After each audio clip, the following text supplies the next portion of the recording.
Hello friends, नमस्कार। शाम के बजे हैं 5 और मैं हाजिर हूँ आपके सामने। अपना है तो पुराना ही क्वेश्चन, लेकिन पूछते हैं बार बार। मुझे आप समझ नहीं आता कि कहते पौधों की अच्छी ग्रोथ के लिए हम क्या करें। देखो, वो तो मैंने सब वीडियो में बताया था कि अगर अच्छी ग्रोथ चाहिए तो उसके लिए पौधों को खुराक कैसी देनी है, समय समय पर हमने उनको कैसे देखना है कि कैसा मौसम है, कैसा वातावरण है और कैसी चीज़ें इनको पौधों को हमने देनी है।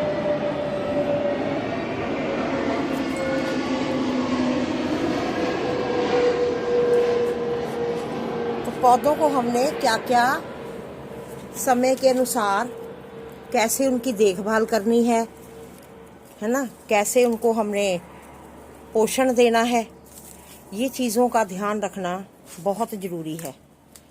क्योंकि खुराक के साथ साथ खुराक सिर्फ डालने से ही नहीं, उनकी केयर और टिप्स कैसे हैं वो मैं आपके सामने आज अभी शेयर कर रही हूँ कि कैसे हम अपनी फ्रूटिंग जो है अधिक से अधिक ले सकते हैं पौधों से, कैसे घना बना सकते हैं पौधों को।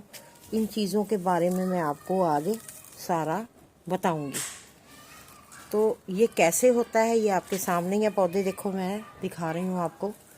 तो किन चीज़ों का ध्यान रखना पड़ता है कि पौधों से अच्छी फ्रूटिंग और पौधों की अच्छी ग्रोथ कैसे जो है हम कर सकते हैं। ये अपने हाथ में ही है, ये किसी और के हाथ में नहीं है।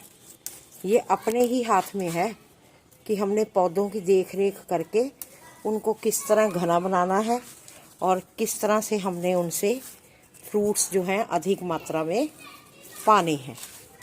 सब्जियां किस तरीके से हमने पानी है। ये देखो, मेथी मैंने अभी काटी थी, आपके सामने है। अभी 2 दिन हुए हैं और देखो फिर ये कैसे तेज़ी से ग्रो हो रही है। इसका तरीका भी मैंने बताया था आपको कि क्या क्या करें कि कितनी तेज़ी से अगली फसल को भी हम ले सकते हैं। तो छोटी छोटी बातें हैं, पता सब होता है, लेकिन क्या होता है कि हम अचानक अपने पौधों के पास आते हैं, पाइप उठाया, बाल्टी उठाई, या जैसे भी जिस भी तरीके से हम पानी देते हैं पौधों में, बड़े अच्छे से फटाफट आके जितना भी है पानी दे दिया। अच्छा, कई बार पानी देते देते आप सोचते होंगे, कई बार ना हमारा ध्यान कहीं और हो जाता है। तो पानी ही सबसे बेसिक है पौधों को देना। तो कई बार क्या होता है कि हम किसी पौधे में तो देखा भी मिट्टी गिल्ली होगी, फटाफट पाइप हटा दिया, वो ऊपर की सतह तक ही पानी रह जाता है। और कई बार हम पानी देते देते अपने ख्यालों में इतना खो जाते हैं, उसका हमें अंदाज़ा ही नहीं लगता कि वो पानी हमने पौधे को ज़्यादा दे दिया। ओवर वाटरिंग हो जाती है, तो वो भी नुकसान है। तो अब घर के गार्डन में पौधों को हमने कैसे अच्छा रखना है। एक तो ये ध्यान रखो कि आपके छत पे धूप जो है कैसी आती है, कितने घंटे की आती है, किस एरिया में 2-4 घंटे की आती है और किस एरिया में आपकी 5-6 घंटे की धूप आती है। तो सब्जियों वाले पौधे अगर लगा रखे हैं, फलों वाले ऐसे पौधे लगा रखे हैं, फलों वाले पौधे अगर आपने लगा रखे हैं तो उनको आप पूरे फुल सनलाइट में रखो, जहाँ पूरे दिन की आपको धूप जो है उन पौधों को दे सकें। तो धूप जो है बहुत पौधों के लिए आवश्यक है। सबसे मेन तो पानी देते समय देखो कि पौधा कितना बड़ा है, पौधे के हमने जड़ों तक उसके पानी पहुंच गया है। जैसे अब ये छोटे पौधे हैं, इनको हमने अब पानी देना है। तो हमने इतना नहीं देना कि भर दो पूरा गमला, नहीं, हमने इतना देना है कि हमें पता है इसकी जड़ नीचे सिर्फ ज़्यादा 5 या 6 इंच तक नीचे भी जड़ गई है। तो हमने उस तरीके से पानी देना है कि इसकी जड़ तक जाए। और जो ऐसे बड़े बड़े पौधे हो जाते हैं तो उनका पता है कि इनकी जड़ जो है नीचे 1 गिट तक जा चुकी है। तो हमने ये नहीं कि पानी दिया ऊपर इस तय तक रह गया और जड़ें रह जाती हैं भूखी प्यासी, है ना। तो वो जब प्यासी रह जाएंगी जड़ें, तो वो फिर सूखने शुरू हो जाती हैं। जड़ों तक जब पानी नहीं जाएगा तो आपके पत्ते हैं, जितने पौधे हैं वो सारे जो हैं पत्ते पुत्ते सारे सूखने शुरू हो जाएंगे, पीले पड़ जाएंगे, है ना। तो उसका जो क्या होगा, पौधों के ऊपर असर दिखना शुरू हो जाएगा अपने आप ही। आपको वो फूल नहीं आएंगे। फूल आएंगे तो अगर वो आ भी गए किसी टाइम, अगर आपने खाद अच्छी डाल दी है तो, लेकिन वाटरिंग अगर अच्छी नहीं हुई है तो उसके बाद क्या है कि वो आपका फूल जो है झड़ना शुरू हो जाएगा, क्योंकि उसमें इतनी ताकत ही नहीं होएगी, है ना। तो ये इस चीज़ का आपने बहुत ध्यान रखना है। अच्छा, आगे क्या है, पौधों की बेहतर वृद्धि। दोस्तों, पौधों की बेहतर वृद्धि जो है वो कैसे करनी है हमने। अब देखो कि पौधे जो हैं पानी कैसे लेते हैं, जड़ों में ही लेते हैं ना। तो उनकी जड़ों द्वारा जो है जल पौधों तक पहुंचता है। उसको हमने बड़े तैयार तरीके से, कौन सा फर्टिलाइज़र जो है हमने घोल कर देना है, कौन सा सूखा देना है, उस तरीके से हमने पानी का भी ध्यान रखना है। क्योंकि पानी पौधों को वैसे भी दिया हुआ होता है, क्योंकि हम जब फर्टिलाइज करते हैं तो हम पहले कहते हैं ना कि पौधों को पहले आप थोड़ा सा मतलब पानी दे के रखो, उसके बाद फर्टिलाइज़र दो। तो अगर वो आपकी मिट्टी मॉइस्ड है तो आपने कोई लिक्विड फर्टिलाइज़र, लिक्विड मैन्योर देना है तो आपने बड़े ध्यान से देना है कि इसको पानी की अब कितनी ज़रूरत है। ठीक है ना, ये सबसे मेन बात है कि पानी की इसको कितनी ज़रूरत है। अब देखो पौधे जो लग गए हैं उनको तो हमने पानी देना ही देना है। अब जब हम बीज शुरू में डालते हैं, देखो शुरुआत जब हम पौधों की करते हैं तो क्या करते हैं, बीज डालते हैं। तो बीज जैसे सीधा हमने अब मिट्टी में डाल दिया तो क्या हम ऊपर से पानी देंगे।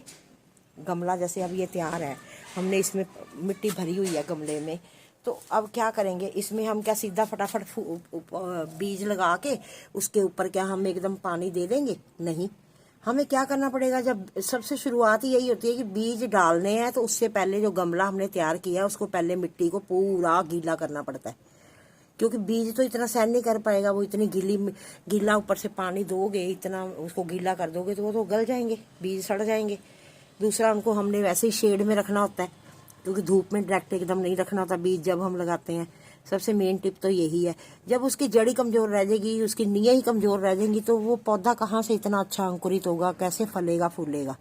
सबसे मेन बात है, जब बीजों का अंकुरण करते हैं, वो सूखी मिट्टी में तो अंकुरण होता नहीं, बीज का नहीं होता ना। सूखी मिट्टी डाल दो, पर बीज डाल दो, क्या बीज अंकुरित हो जाएंगे? बिल्कुल भी नहीं होंगे, कभी भी नहीं होंगे। तो जब हमने बीज डालने हैं, बीजों का अंकुरण करना है, उस समय पर हमने इस चीज़ का ध्यान रखना है कि पहले मिट्टी जो है गमले की पूरी गीली कर ली जाए। पूरी जब गीली हो जाएगी उसके बाद हमने उसके ऊपर बीज जो है सेट करने हैं कि बीज इसमें अब हमने उगा दिए, चाहे वो पालक है, चाहे वो धनिया है ना, चाहे वो सरसों है, चाहे हम उसके मटर के बीज लगा रहे हैं, किसी चीज़ के भी लगा रहे हैं। तो पहले हम वो गमला पूरा तैयार करते हैं, उसमें पहले पानी डालते हैं, उसके बाद हमने बीजों का अंकुरण करना है। जब बीज हमने अंकुरित कर दिए उसके बाद हमें 2-3 दिन तक पानी बिल्कुल नहीं देना। उसको हमने शेडी एरिया में रखना है, तो अपने आप ही उनका अंकुरण अच्छा होगा। ठीक है ना। जब वो देखो कि फूट गए हैं बीज, अंकुरित हो गए हैं, हमें दिखाई दे रहे हैं अच्छे से, उनका हो गया है, शुरुआत हो गई है, फिर उसके बाद क्या है, आप एक स्प्रेयर द्वारा, फुहारे द्वारा आप अपने पौधों को जो है पानी दें। ऐसे बेतुका पानी दोगे तो वो जो है आपके पौधे अच्छे नहीं होंगे। अंकुरण भी 100% तभी नहीं होता। 100% तो चलो कोई भी बीज हम लगाएंगे उसमें से 2-4% जो है वो कम ही अंकुरण होता है। अब ये देखो सीडलिंग मैंने आपको पहले भी एक बार दिखाई थी। ये सीडलिंग देखो जबकि महीने में तैयार होती है। मेरे साथ भी गार्डन में बहुत उतार चढ़ाव आते हैं, तभी मैं शेयर करती रहती हूँ आपके साथ। ये देखो, ये 2 महीने पहले मैंने लगाई थी, है ना। अब इनकी ये देखो बूथियाँ इन्होंने अब दिखाई हैं, ये देखे ना शक्लें अब दिखा रहे हैं। ये देखो मैंने ये सारी सीडलिंग पहले लगा दी थी नीचे से, फिर ये देखो कितने सारे पौधे देखो कितने तैयार हो गए हैं, फिर दोबारा ये देखो निकल आए हैं। पता नहीं इस बार मौसम के इतना उतार चढ़ाव, इतना चेंजिंग आया है ना कि मतलब उसमें सीडलिंग के टाइम मुझे इस बार बहुत दिक्कत आई है। नहीं तो मैं एक बार जो सीडलिंग लगाती थी मेरी बहुत अच्छी सक्सेस होती थी, और आज से नहीं 4-5 साल से मैं लगा रही हूँ। देख लो सीडलिंग मैं हमेशा आप तैयार करती हूँ और पौधे अपने हाथों से द्वारा तैयार किए हुए मैं आगे लगाती हूँ। तो इस बार देखो इन्होंने मुझे कितना तंग किया। अब जाके ये 2 महीने में जाके इन्होंने, पहले तो गर्मी इतनी रही, अब मौसम थोड़ा सा ठंडक हुआ है, इनके अनुसार जैसे इनको ज़रूरत थी ना, इनको अपनी सेहत के लिए जैसा मौसम चाहिए था वो अब भगवान ने दे दिया इनको, और अब ये खड़े हो गए हैं फटाफट, है ना। मतलब वही ना, चेंजिंग बहुत आता है। तो इस बदलाव के साथ साथ ना हमें मेंटली भी प्रिपेयर रहना पड़ता है। और पौधों का विकास के लिए ज़रूरत क्या है, सबसे मेन जो बात है, देखो हम कहते हैं ना पौधों को कार्बन भी मिले, है ना, पौधों को ऑक्सीजन मिले, हाइड्रोजन मिले, ये तो हमें चिंता करने की ज़रूरत ही नहीं है। पूछो क्यों, कैसे? क्योंकि कार्बन है, हाइड्रोजन है, ऑक्सीजन है, ये पौधों को वायु और जल से, है ना, अपने आप ही प्राप्त हो जाती है। क्योंकि ये चीज़ जो है प्राकृतिक रूप से, ये तीनों चीज़ें ऐसी हैं जो कि हमें नेचर से अपने आप ही पौधों को प्रचुर मात्रा में मिल जाती हैं। आपने नोटिस किया होगा कि जब बरसातें आती हैं, ऐसी अच्छी बहार आती है, बसंत ऋतु जब आती है, तो उन दिनों में पौधे कैसे अपने आप लहलहाते हुए और इतने सुंदर आपको दिखेंगे और मन खुश हो जाता देखते। क्योंकि उनको उस टाइम पे हम इतना फर्टिलाइज भी नहीं करते, तब भी वो पौधे इतने सुंदर हो जाते हैं। और बाकी सबसे मेन जो बात और मैं बताने जा रही हूँ, उस चीज़ का ज़रूर आप ध्यान रखें। जब हम पौधों के पास आते हैं, पौधों को चेक करते रहो कि पौधों के बीच में कहीं पीले पत्ते तो नहीं है, ये चीज़ का ज़रूर ध्यान रखें। जैसे अब ये देखो, ये मैंने आपको दिखाया था ना, मेरी आपने वीडियो में देखा होगा, ये पुराना पौधा है मेरा, ये गुलदाउदी का, मैंने कहा था ना ये मदर प्लांट है, ये मदर प्लांट है। ये देखो अब कलियाँ अब आपके सामने ही है। अब देखो, अब एक के बीच में 4-4 फूल आ रहे हैं, ये देखो। मैंने ऊपर से कहा था ना इनकी टिप्स तोड़ दो। ये पुराना पौधा है, अब इसमें देख लो कम से कम 100 फूल खिलेगा इस पौधे में। ये देखो, अब देख रहे हो, ये देखो, ये 4 है ना। इसी तरह ये देखो, हर पत्ते पे आप देखोगे, हर पत्ते पे आप देखोगे, ये देखो फूल, ये देखो, है ना। ये देखो, मैंने सारी टिप्स तोड़ी थी ना आपके सामने, मैंने कहा था ना एक में से देखना, 4-4 देखोगे आप फूल। ये देखो, है ना, ये मदर प्लांट है। अब इसमें आप देखो, जब ये भरेगा फूल खिले हुए भी मैं आपको दिखाऊंगी। ये देखो, झूठ नहीं कहा मैंने आपको, ये देखो 4-4 है ना फूल, ये देखो आपके सामने है। जो जहां से आप तोड़ोगे 4-4 आगे वो दिखेंगे। अब इस पौधे में आप लगाओ कि अब इस पौधे में ये 50 फूल दिखेंगे आपको, कितना सुंदर खिलखिला होगा। और पुराना पौधा है ये, है ना। और हाँ, मेन जो टिप मैं बताने जा रही थी, जब ये देखो पौधों के पास आओ तो इनकी ना ये चीज़ें, ये इनको जरूर हटाना है। ये सूखे पत्ते जो है ना, जैसे इनको नहीं रहने देना, क्योंकि ये जब रहेंगे तो पौधों की ग्रोथ पे असर पड़ता है। ये देखो, जैसे ये सड़े सड़े पत्ते हैं ना, ये देखो, ये इन्होंने पता क्या है, कुछ देना तो है नहीं हमें, है ना, कुछ इससे प्राप्ति तो होनी नहीं हमें, तो उल्टा ये पौधे की जो खुराक है ना, जो हम डालेंगे इनको, ये खाते जाएंगे। और ऊपर चोटी तक जो दूसरे पौधों को, पत्तों को खुराक मिलनी चाहिए, टहनियों को मिलनी चाहिए, उनको कम मिलती है। ये ऐसे ही उनका खून चूसते रहते हैं, है ना। तो ऐसी चीज़ें जो है ना, ये ऐसे पत्ते हमने बिल्कुल भी अपने पौधों के ऊपर नहीं रहने देने। ये सब चीज़ें जो हमने रिमूव करनी है। छोटी छोटी बातें होती हैं, और तो कुछ भी नहीं, पता सब होता है, लेकिन हम ना थोड़ा सा बेध्यान हो जाते हैं, और कुछ नहीं है। थोड़ा सा ना ध्यान हमारा भटक जाता है, तो वो थोड़ा सा इन चीज़ों से हम जब वंचित होते हैं, तो वो उसका असर कहाँ दिखता है, पौधों पे तो दिखेगा ही, फिर अपने आप ही दिखेगा। अब नीचे से भी देखो कितने पौधे पैदा हो रहे हैं, ये देखो कितने, है ना। और ये एक पौधा जो है, ये आपके सामने गुलदाउदी का, ये एक पौधा कम से कम 50 से 60 फूल, 100 फूल पैदा हो जाएंगे इसके अंदर। मतलब कितना अच्छी देखो ग्रोथ है पुराना पौधा, देखो साल पुराना, पूरी बरसात पूरी मैंने उसमें गर्मी में इसको बचा के रखा है, और अब सर्दियों में देखो, और इसी से कटिंग लेके मैंने और पौधे कितने तैयार किए। ये देखो, ये ऐसे पत्ते, ये नहीं हमने रहने देने, ठीक है। ये पौधों के ऊपर रहेंगे तो ये अपने आप ही ग्रोथ को करते हैं, कम करते हैं, उसका असर पौधों पे अपने आप ही दिखना शुरू हो जाता है। अगर आप ध्यान दोगे समय समय पर, तो आपको ऐसे ही देखो, ऐसे ही फ्लावरिंग मिलेगी, ऐसी सुंदर सुंदर फ्लावरिंग मिलेगी आपको, है ना। तो इस चीज़ का आपने बहुत ध्यान रखना है। और ये जैसे अब ये है, अब ये टिकोमा का पौधा था, कितने फूल थे, है ना। अब ये जो सूख गए उनको मैंने ये देखो झाड़ दिया, ये देखा ना कितने सारे पड़े हैं। और ये उठा के मैंने सारे, अब क्या करना है, फेंकने थोड़ी है, कूड़े में नहीं फेंकूंगी, कंपोस्ट में डाल दूंगी। जो मैं कंपोस्ट तैयार करती हूँ ना अपनी सब्जियों की वेस्ट से, सब्जियों के छिलके छुलके जो भी होते हैं, उनके बीच में मैंने इसको, कंपोस्ट के बीच में इनको डाल देना है। गार्डन से मैं कोई भी चीज़ बाहर नहीं, कूड़े में नहीं जाने देती। यही फ़ायदा है, तभी पौधे जो हैं मेरे अच्छे चलते हैं, और इसके ऊपर फ्रूटिंग और फ्लावरिंग जो है आपको पौधों के ऊपर, तभी आपको अच्छी दिखती है। तो ये चीज़ें जो हैं आपको बहुत ही फ़ायदा करेंगी, ये इन बातों का अगर ध्यान रखोगे तो अपने आप देखो फ्रूटिंग अच्छी होएगी, है ना, कोई दिक्कत नहीं आएगी, फ्रूटिंग अच्छी होएगी आपकी, फल फूल अच्छे आएंगे। आपने इस चीज़ का ध्यान रखना है। और सबसे मेन बात और क्या है, ये तीनों चीज़ें जो हम कहते हैं ना, हाइड्रोजन और ये हमारी ऑक्सीजन, ये चीज़ें ये हमारे पौधे जो हैं अपने आप ही प्राकृतिक से लेते हैं। दूसरा मिट्टी। अब आगे मिट्टी। मिट्टी के लिए हम क्या करते हैं, पौधे लगाने हैं। अब जैसे शुरुआत की हमने, है ना, ये देखो पत्ते, ये देखो ना, ये मैं आके ये काम जरूर करती हूँ, डेली का काम है मेरा ये, आके पत्तों को देखना कि कहाँ ये ऐसे ऐसे पत्ते हैं, इनको उठा के तुरंत साथ के साथ पौधों से रिमूव कर देती हूँ। तो यही कारण है कि पौधों के ऊपर या फलों के ऊपर ना कोई गहरा असर नहीं पड़ता और पौधे अच्छी तरह चलते रहते हैं। हाँ, लास्ट अब थे हमारी मिट्टी। मिट्टी कैसी होनी चाहिए? देखो, मिट्टी तो बिल्कुल चिकनी नहीं होनी चाहिए जो जड़ों को पकड़ के जकड़ ले, है ना, ऐसी नहीं होनी चाहिए। अगर ऐसी होएगी तो वो क्या करेगी, जड़ों को बांध लेगी और जड़ों को ग्रोथ होने का वो जगह ही नहीं मिलेगी, एरेशन ही नहीं होगी। मिट्टी जैसे चिपकी चिकनी मिट्टी जो है वो पौधों के लिए हानिकारक है। तो जितनी हम मिट्टी लेते हैं, सपोज करो हम 10 किलो मिट्टी ले रहे हैं, तो उसमें 2.5 से 3 किलो रेत होनी चाहिए। रेत होनी चाहिए। अब 10 किलो मिट्टी है तो 10 किलो मिट्टी में हम कितनी कंपोस्ट डालेंगे? 5 किलो कम से कम वर्मी कंपोस्ट। अगर गोबर की खाद है वो भी इतनी डालेंगे। सोच करो आप गोबर की खाद डालते हो, कहो जी हम वर्मी कंपोस्ट नहीं यूज़ करते, ना करो, कोई बात नहीं। लेकिन आपने क्या करना है, गोबर की खाद उसको कम से कम 5 से 7 किलो वो मिलाओ, ठीक है। अब उसके बीच में आपने नीम खली जरूर मिलानी है, ताकि कोई कीड़ा, कोई फंगस, कोई ऐसी अटैक ना हो पौधों के जड़ों के बीच में। क्योंकि देखो मिट्टी में ही बीज लग रहे हैं ना, उसके बाद ही ऊपर पौधा आना है। पहले जब उसका स्थान, उसकी जगह उसका सही नहीं हम देंगे, उसको जहाँ हमने लगाना है वो चीज़ अगर सही साफ़ सुथरी नहीं उसको मिलेगी तो उसका क्या होगा, नुकसान होगा।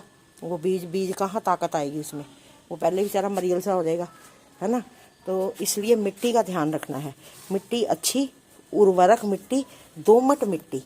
दोमट मिट्टी का मतलब यही होता है कि आपकी मिट्टी जो है वो समझो उपजाऊ हो गई, क्योंकि उसमें ना तो होगी ज़्यादा रेत, ना होगी सिर्फ खाली मिट्टी, और उसमें क्या है, गोबर की खाद भी होगी।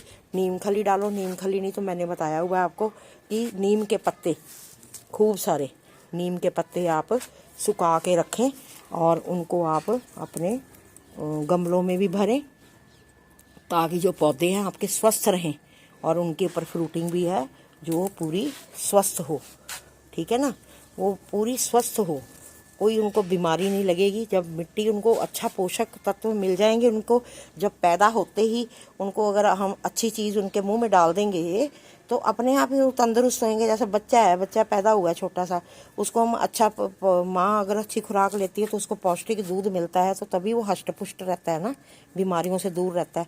ऐसे ही बीज का है, बीज भी तो बच्चा ही है ना, तभी फल बनता है, तो तभी पेड़ बनते हैं ना बड़े बड़े, तभी उसमें फूल अच्छे आते हैं और फल देता है ना। तो बीज लगाते समय मिट्टी का ध्यान रखें, सबसे बेसिक बात है। दूसरा, वाटरिंग मैंने बता दिया आपको, ठीक है। तीसरा, उनको समय समय के अनुसार नराई गुड़ाई करनी बहुत ज़रूरी है। पौधों को हर 15-20 दिन के अंदर इनकी नराई गुड़ाई का मतलब होता है कि गुड़ाई साथ साथ करो और साथ साथ इनको खाना भी खिला दो। लो भाई खाओ तुम। वो जब आप गुड़ाई करते टाइम उनको खाना खिलाओगे ना तो वो इतने हष्ट पुष्ट रहेंगे ना, और अगले दिन उनकी हल्की हल्की वाटरिंग कर दो, बस पौधे हैं लहलहाते हुए चलेंगे। यही तरीका है अपने पौधों की अच्छी ग्रोथ करने का। ये आज महत्वपूर्ण बातें छोटी छोटी थी, जानते सभी हैं, सभी मेरे बहन भाई जानते हैं, लेकिन कई बार क्या है कि कई क्वेश्चन ऐसे आते हैं, कई पूछते हैं, तो मुझे फिर ये इसको बताना पड़ता है। तो आशा करती हूँ कि मेरी बताई हुई ये बातें आपको अच्छी लगी होंगी, लाभकारी लगी होंगी। अच्छी लगी हैं तो मेरी वीडियो को प्लीज़ लाइक करना, और जो मेरे चैनल पर मेरे भाई बंधु मित्र जो भी मेरे चैनल पर हैं वो मेरे चैनल को सब्सक्राइब ज़रूर करना। आपके नीचे वो जो वीडियो चलती है उस समय काला सा वो बटन आता है, उसके ऊपर लिखा होता है सब्सक्राइब, उसको टच करना, सब्सक्राइब ज़रूर करना। और फिर मिलती हूँ अगले विषय नए के साथ, आपके सामने नई वीडियो लेकर हाजिर होंगी। नमस्कार, धन्यवाद, खुश रहो, खुशियाँ बांटो।